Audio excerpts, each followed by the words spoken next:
This is Mike Sylvia with New Bedford Guide here with your mayor and your feast president this year. We're here at the Feast Fairgrounds because it makes sense. Today is the kickoff of the feast. Tonight at 5 o'clock we're going to have the festivities. They're going to open the ceremonies up. You guys remember that last year we have the national anthems and such. So how important is the feast, Mayor Mitchell, to the city of New Bedford? Well, it's huge. It really is our signature event. There may be some debate over that, but with the marathon and some of the other events we have, but the feast is so unique.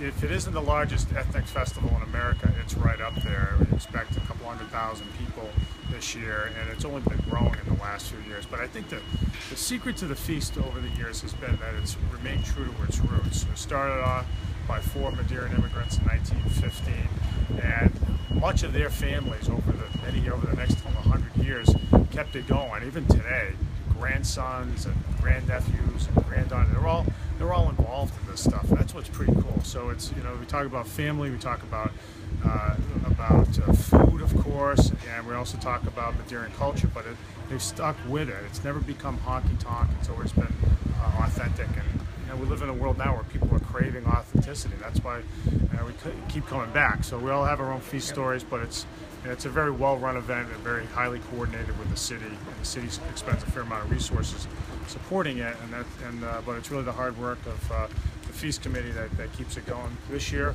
the committee president is Paul Lecomte. It's a rotating presidency 1 year, so tag Paul is it for this year, and he's been looking forward to this day for a while, and now he's about to push play on the final preparations. So we're about 5 hours away from the opening. How we stand right now on the festivities? I wish we were a little bit better off, but I mean, that's just me because I'm anal about everything. But I think we're in very good shape. Everybody's come together. The support from the city, like the mayor mentioned, and the support from the community overall, businessmen and everything, is just tremendous. We couldn't do it without them. And it's our way of giving back to the community, because all of the revenue that's here, it all goes back into the community in different forms, scholarships and donations. And so it's a coming together, and it's a great time. And I think why it's withstood the test of time is because everybody just comes here and everybody has a good time. They make memories here and they pass those on. This year on my committee, my son is on my executive board, and my grandson is a fish aide this year. So we have 3 generations of Lecomtes on this year's committee, and that's what keeps it going year after year. So 5 o'clock opening ceremonies. What's that going to be like? It's going to be nerve-wracking for me because I don't like to be. I'm not a public speaker, but it's a nice ceremony. Everybody says a little bit to start it off, and we raise the flags. We have the 3 national anthems, and then the gun goes off, and the fun begins. And we have music all through the night until tonic at 10 o'clock. Right. We have music on 5 stages for all 4 days. All right, thanks, Paul. Appreciate your time. We know you're a busy man. Sure. Come down to the feast. Thank you, Mayor. Yeah, thanks, Paul. Thanks, Paul. Great job. Thank you. I don't want to get in his way. He's got a lot of work to do over the next 5 hours. So the city supports this very strongly. DPI, I've seen you shake hands with all DPI guys. Yeah. So what's that like? Yeah, so they do. So DPI does a lot of stuff. And it ranges from painting the lines on the street to setting up the barrels to cleaning up. To coordinate areas off. There's traffic plans here that have to be coordinated. So and they've gotten used to it. They've got it down to a science. But every year presents some new challenges, and they're up for it. And of course, there will be a big law enforcement presence here. With any big event these days, you have to have a big law enforcement presence for substantive safety reasons. We want people to be safe, but we also want people to feel safe. So having a visible police presence here is very important, and police will keep an eye on things. They've done a great job in recent years. It's a very safe, family-centered event. They'll make sure that things don't get too crowded here. They make sure that there are controls. The controls over alcohol dispensing are in place. But we want people to have a good time. We want people to have a safe time, and that's been the track record over the last few years, and we want to keep it going. So if you don't mind, we're going to walk a little closer to the stage, get a closer signal. So mosquito spraying. Mosquito spraying. That is happening pretty much every week, every Thursday morning. Have you heard anything about the Zika stuff? Is that anything? I know we had a first case from Massachusetts. Anything that's so nothing new from there. But we have to keep an eye on it. Fortunately, we've been encouraging the Bristol County Mosquito Control Project. So it's not actually the city doing the spraying, but it's actually the county organization. Get out there earlier in the year, earlier in the season. A few years ago, they started in on spraying late in the season, we had some concerns about triple E and some other diseases and just a lot of mosquitoes around. They've started, at our urging, they started the spraying earlier in the season, and I think that's done a better job at eradicating mosquitoes around the city. But you have to keep it going, and so when that happens, people just, you just have to, be careful about a couple of things. Don't let your pets out at night in places where there's spraying going on. You might want to drop your windows at night. Unfortunately, it hasn't been too hot, so that you can do that just in those areas where there's spraying happening. But it's a public safety issue, and it's something that we always have to be concerned about. So you had a press conference this week about the electric cars for the facility. Why don't you give us a quick summary of that? Yeah, so New Bedford has been way out front in terms of its green energy initiatives and energy conservation initiatives. And the electric cars are one example of that. We do a lot of that, and just so people know, it's not, sometimes it just sounds like fluff. Green energy sounds great, and we're all for it. We do it to save the city money, primarily, and we do save the city a lot of money because of our solar program, because of the fact that we're running these electric cars, which get the equivalent of 126 miles per gallon. There's a state incentive program that allows us to buy the cars below market rates, so we're saving money there. And a lot of the other, too many things to name. So we're saving the city money, but at the same time, now that New Bedford has emerged as a national leader in solar and all these other energy areas, people are starting to look at New Bedford differently, and that's what we want to cultivate. It's a good help, a good strengthening of our brand, and that's why we do it. Is the sun okay in your eyes, or should we move? I think okay? I'm okay. You okay? Yeah. As long as I'm not squinting too much. No. So Mary Lou Davis says, John, you're doing a great job. So we have the synthetic marijuana thing. The city council passed it 10-0. There was one absentee. What's your view on that? Yeah, we have to work hard at banning that. We hear stories all the time of different substances that fall under the heading of synthetic marijuana, but there are different variations of it. But it causes real health issues, hallucinating and other problems that we want to nip in the bud, because our biggest fear is that stuff's going to get in the hands of kids, and we've seen instances of it. So we put in the budget a provision that would create another inspector in the health department who would focus on synthetic marijuana as well as other products, similar products.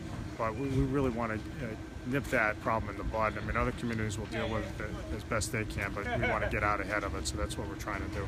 So we'll transition to medical marijuana. City Council also supported that. If it comes to your desk, are you okay to get a medical facility in New Bedford, or are you against that? Well, so I've made clear my views on this for a while. I'm fine with having a cultivation facility, a factory, as it were, because that's where the job numbers will be, not at dispensaries, and those have to be appropriately cited. But and we've talked to a number of potential cultivators to come here, and I think that the time might come where we actually might have one. But with dispensaries, I think we're seeing something different. I mean, other communities can absorb dispensaries better than us. We've got a real addiction problem in the city right now, and I just think that promoting, the liberalizing of drugs in neighborhoods is not the way we should be going. And I think people have to keep in mind too. The city council voted on medical marijuana. In 2 months, those we might not be calling it medical marijuana anymore because of the state referendum on the legalization of marijuana. We might be talking about something entirely different, and especially when we're talking about the impact on neighborhoods and children and the time when addiction's going up. It's something I think we need to put the brakes on. So you went out to the DNC. Yep. How was that? Real good experience. Obviously, a historic experience. It's the first time that a major American political party has nominated a woman for president, which is quite an occasion. And it's just someone who I support for many reasons, but someone who actually has a deep connection to New Bedford, which is good for New Bedford. And every time that I've talked to Hillary Clinton, she's expressed her love for the city. Last time I spoke to her, she said, "I love your city." Period. I know there are folks who have objections to her, and we've heard them certainly on the radio. But I think it's, even if you're not someone who's supporting Hillary Clinton, I think you have to acknowledge that she's somebody that has New Bedford on her radar screen, and that's good for New Bedford. So talking about elections, so it looks like the South Coast seems like every statewide election there's the candidate apathy, meaning people don't run. People don't run. I think 2 years ago we had 10 out of 11 candidides in the South Coast run unopposed, and this year it's like 11 out of 11. What do you have to say about that? Any opinion on that? Yeah, we need, so everybody's got, there's no magic bullet for voter apathy and declining participation in politics. I think we have to work hard over time to cultivate a civic spirit in kids, for sure. And I try to do that in a number of ways, through the bully pulpit with my job, but also in talking to children whenever I can about getting involved. And people need to understand that what they do. Sometimes people think that the government and what government does is just sort of like the weather. There's nothing you can do about it. And what I try to tell people is, no, you actually have in your hands the power to affect change, to make your community better, to make the quality of life better for everybody you care about, and to make your country a better place. But you have to act. Ours is a system, our democratic system. You've got to step up. Passivity is not rewarded, and so the more that we can cultivate that ethic, the better. But it's not easy, as you know, Mike. If you have a question for your mayor, go ahead and post it in there, and I'll ask him. County Street. So that's kind of come up again with a lot of damaged people's cars on that street. Is there any update on that? Yeah, so that's I'm really troubled by that. There's a stretch of County Street that runs sort of north of St. Lawrence Church that I'm very familiar with. The roadway's in tough shape. That is a stretch where where my grandmother used to live, is right in the middle of that. I'm very familiar with it. It's a stretch of road that has been dug up many times for utility work, and that's where the problems start. And it starts when the utility companies start digging into the streets and carving them up. So as a general matter, we've got to we're going to work harder with NSTAR and Eversource, I should say, to make sure that when they put the streets back together, they're putting them back the right way and they're not cutting corners. But beyond that, specifically with respect to County Street, we're looking at ways of doing that roadway in a way that we can afford. It's really expensive. You're talking just for that little stretch over $1 million, because it's not just a matter of resurfacing there. There are too many things underneath the roadway that have been compromised. So we'd have to dig it all up and regrade it and put it back down again. There is some longer-term work that's going to happen on County Street that will be funded by the state, but that's probably 3, 4, 5 years out now. That'll start in the south end around Nelson Street and work its way all the way up to the Common Park. That's going to happen. I prefer not to wait that long, though, to deal with that really bad stretch north of St. Lawrence Church. And I say that everybody's listening here has driven through that, knows exactly what I'm talking about. It's on our radar screen. It troubles me too, but there isn't an easy solution that the city can just pay for out of pocket just like that. So we're working it, and at a minimum we're going to shore up the pothole covers and pothole patches and make it as smooth as possible. And if there's a way to fund it without too much displacing of other priorities, then we'll do that. So Warren Straighten asked, what about Cogswell? I know they really did dig up that. Yeah, that work's going to. Yeah, so that work's going to start soon. That's we're in August now. I'm trying to remember whether that's fall or spring, but that there was utility work done underneath sewer lines and water lines that were over 100 years old that have to get done unless they spring a big leak and cause lots and lots of damage. So we had to get that done. That's done by and large. And now we've got to resurface it, so it'll be resurfaced to look real nice. That's going to happen certainly in the next year, and I think I actually might start it on the fall. In fact, what I'll probably do, Mike, is I'll get back to you on that day, because I can't, as I'm sitting here, I don't have the exact date. Okay. So the city council, they also took up a vote. It didn't pass. It was tied 5-5. Councilor Lopes actually tried to get it where the Chief Cordero would have not give anyone a gun who was on a no-fly list. Yeah. What do you think of that? Well, the concept is fine, but as you know, as someone who's been in the intelligence world, that's not information that gets readily shared for lots of reasons, and so I think to do something like that requires a lot of homework and a lot of coordination with other law enforcement, and even then, you might not get all the information we need. So, yeah, the concept is fine, but there's just a lot of detail that have to get worked through. So they've pushed the responsibility to the chiefs of police kind of for the final authority. Yeah. Do you think we have a tougher police on guns, or we have someone who's a little more lenient? You mean for licensing? Licensing LTC. Yeah. So that's that's been in place for a while, and that's here. Folks have said that the police department has been restrictive in issuing licenses. I don't see it that way. I think Chief Preventure was very reasonable in the way he went about it. Look, he applies the law as he sees reasonably, as he reasonably interprets it, and I haven't seen an issue there. There were a couple of issues that came out publicly that I think we've had to work through in terms of some eligibility of some folks to carry, but by and large, I think it's been pretty even-handed.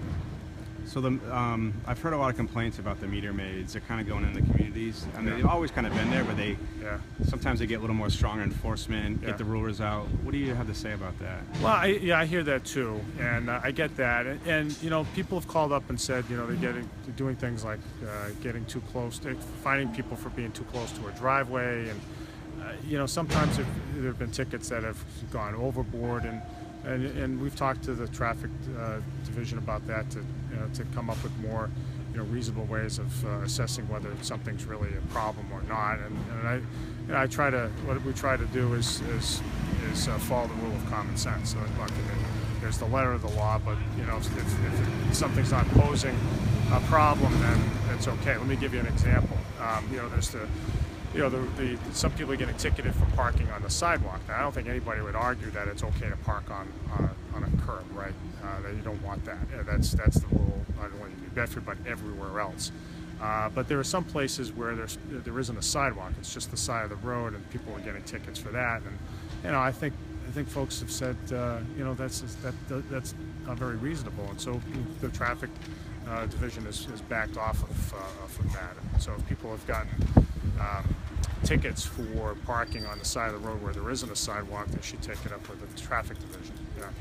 So New Bedford made national news outside of Hillary Clinton with the Cinderella seagull. Yeah. So you have kind of a split between people who don't want it in the kind of such a prominent spot, and of course the artists have kind of take up a position of, hey, it's art, we want that there. What do you think about that? Well, so we have a deep and long existing arts community in New Bedford, and we want to be seen, have been seen, and really want to be seen in the future even more so as an artistic community. So we want to cultivate that sensibility because art brings a vibrancy to a city that to cities that is hard to replicate otherwise, and it brings investment and visitors, and so we want that as an economic development tool, but also as a quality of life life value. I get where people are coming from in their objections, but overall, we can't be in a position where if someone objects to a particular work of art that it gets taken down automatically. I think everybody would agree with that. I've seen the petition signed by a lot of folks. My takeaway from that is I'm glad people care that much about the appearance of the city. I care about it deeply, and I think I've gotten some grief about caring about it too much, but it matters a lot. The city, the look, the feel, the built environment in the city counts for an awful lot, and that people would speak up about it as they did, even if they're criticizing something, I think says a lot about where the city has come from in the last few years in terms of its desire for the place to make the place look great. There may be disagreement about what looks great, but that people are caring about it is a good thing. We need to build on that. So we had the National Night Out. Great way to get the police involved with the community and such. How did that go? I think it went pretty well. Good turnout. Jerry Pinto of Neighborhoods United did a really nice job of organizing it. A good turnout among the police and other first responders and police departments from around Greater New Bedford. So it wasn't just New Bedford's police department. But we had a really good turnout, and the idea there is to to cultivate trust between the community and the police department. So events like that, when they're well attended, people have fun, have a good feeling about the police department, advance that goal. And so we saw that on display the other night, and that's what we want to take. We want to have a community where people feel as though, on the one hand, that they can go to the police with their problems. And we want to cultivate an ethic in the police department where every police officer feels a sense of ownership for the neighborhood that he or she patrols. That's the idea, and that's what real community policing is about when you get right down to it. So we talked about solar before, and I thought it was interesting to show these new solar panels that the Feast put in. Yeah. They got a 20-year lease, and it's supposed to save a lot of money on electricity and make it more friendly around here. But we've had some legislation for offshore wind. What does that mean for the city of New Bedford? I know it's pretty big for us. Yeah, it's a big deal. We've been promoting offshore wind for a number of years. The Cape Wind project came and went. But we've stayed at it. The city has stayed at the effort all the while because we're convinced that the industry's coming here. There are over 80 utility-scale offshore wind farms in Northern Europe, and as of yet, there isn't a single offshore windmill in the United States. I think it's going to come here inevitably, and what this legislation this past week did was it helped create a state regime for supporting the market for offshore wind. It requires utilities to purchase a certain amount of offshore wind, will require them to purchase a certain amount of electricity from offshore wind sources, so it makes the market for electricity generated by offshore windmills. And that's what the developers need to start in on their work. So, while this has been happening, we've been talking to developers, we've been talking to potential investors. That stuff's moving forward. Our legislative delegation, especially Mark Montigny, Tony Cabral, Pat Haddad in Somerset did a great job supporting this legislation, and it's moving forward. And so, what we're trying to do in New Bedford is to get everybody who thinks about that industry to think about New Bedford. We want to be the cluster around that industry to develop here, as it's done in a number of ports in Northern Europe, because that'll create jobs, that'll create opportunity for people here. We want people to think, when they think New Bedford, you think commercial fishing, you think New Bedford. We want people to think offshore wind, well, that's New Bedford too. So that, and especially now where we're at a point where we're out ahead of all the other potential competitive ports in terms of our waterfront planning, relationships with the industry, the promotion we've done, the infrastructure, all that stuff. We're way out ahead of everybody, and we want to get out further ahead just so that we can take advantage of the opportunities that starts to materialize. So Susan asked about that. Does that increase the price of electricity for people? Yeah, I think that's a great question. In the short, so most people predict that in the short run there will be some increases. In the long run, it'll decrease, and here's the reason why. As the infrastructure for the windmills are built out, substations, all the cables that go out, out to the water, all the on-land construction. As you add more farms, the average cost, the per kilowatt cost, goes down because of the economies of scale. So in the technology is rapidly improving. So, just a few years ago, Cape Wind was going to use, and this gets into the details a little bit, 3.6 megawatt turbines. These guys that are looking at, which are pretty standard in Europe, the guys that are doing the work now in the area south of the Vineyard, the projects that are next to the pipeline, are going to be using 8 megawatt and maybe even larger. So they are far more efficient, and they're going to be in areas that are far more windy than where Cape Wind was going and most of the areas in Northern Europe. So the technology is improving fast. The wind areas are really good, and you'll see in the long run that this is really something that's going to be very competitive. Land-based wind now has evolved in a similar way to the point now where it's almost at par with, in terms of price, with traditional energy sources. So we see the same thing happening with offshore wind in the long run. So one of your programs that I really enjoy, you have every Friday at noon you have the Jazz in the Custom House Park.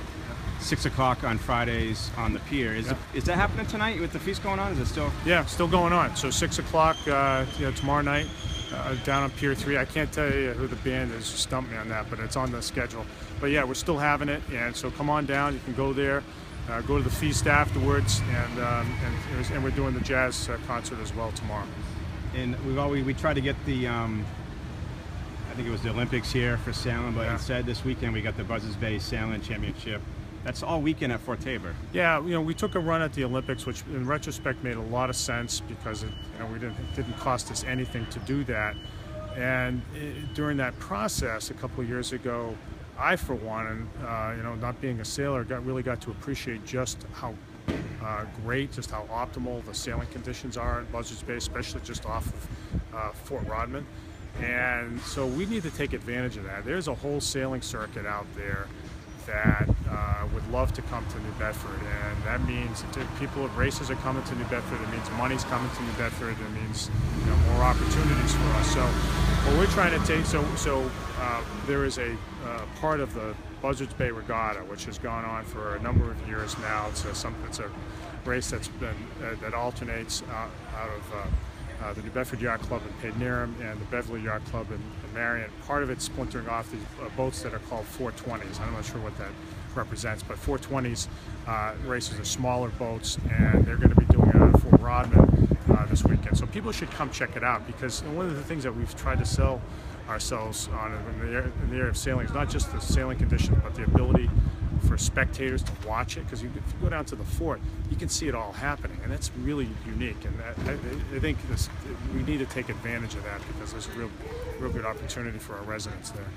So let's end on a safe note for the feast. But before we did the interview, I posted a phone number with all the taxi cabs out there and tell them to print it out and bring it. Yes. You might come out here for one glass of Madeira. You might leave on 8 or 9. So we want people to have a very safe Speak feast. for yourself, Mike. Yeah. No, you're right. You're right. So we want to have an event that is safe, but also feels safe, and those kinds of reminders make a lot of sense. Now, look, I mean, the feast over time has gotten an awful lot safer than it was when we were kids, and so it's a real family event now. We want to keep it that way, and so like as with anything else, just play it smart, use your head.